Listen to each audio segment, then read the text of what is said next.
Kong, Skull Island is exactly the type of monster movie that people should be making. It seems like stories just can't take you on an adventure for the sake of adventure anymore. I guess somewhere along the line we realized it was kind of fucked up to roll in killing people left and right just for adventure or gold or other insubstantial rewards. Everything needs to be elevated now. A world or a people or an entire way of life needs to be at stake just to justify these quests. But here's the funny thing. Even though I realize it's an outdated notion, I still crave that kind of adventure story. Skull Island is a movie that takes the audience on an adventure. There are a few characters who think of the situation like the world's at stake, but they get unceremoniously killed, leaving that sort of distraction behind.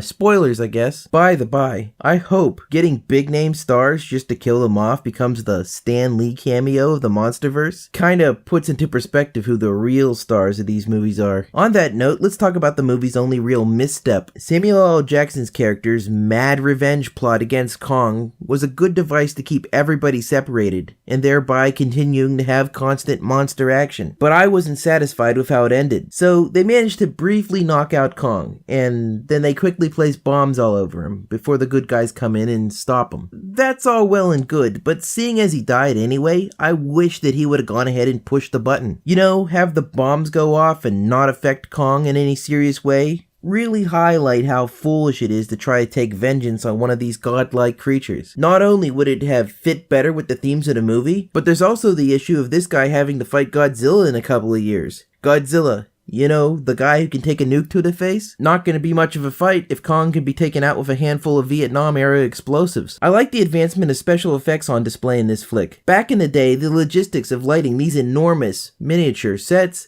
made it so that most of the monster action needed to take place during the day, at least until some of the later ones. Then we moved on to digital effects, and it came with a massive learning curve. To hide the imperfections of computer-generated images, all but the biggest budget movies would have to go out of their way to make sure that the big special effects heavy scenes happened at night. Godzilla, I'm looking at you. I think.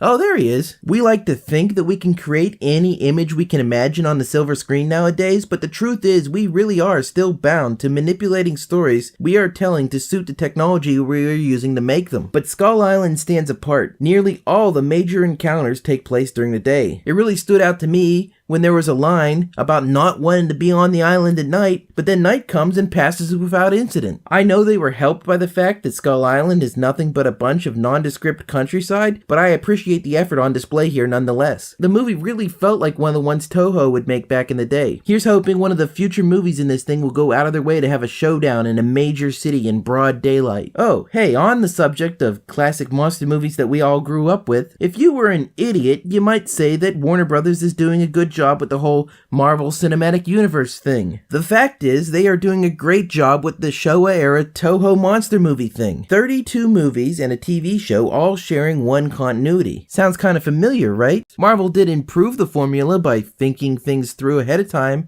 and making the story coherent. I mean, key details like whether or not Godzilla was weak to electricity would differ wildly from movie to movie. It's pretty damn clear they were making things up as they went. Someone over at Legendary Pictures gets it. In the same way that Jackson's Kong felt like a love letter to the original movie, Skull Island is a love letter to the monster movies of the 50s and 60s, and I'm looking forward to see if they can keep this momentum going. Thanks for wasting some time with me. Bum bum bum bum bum bum bum bum bum bum bum bum bum bum bum.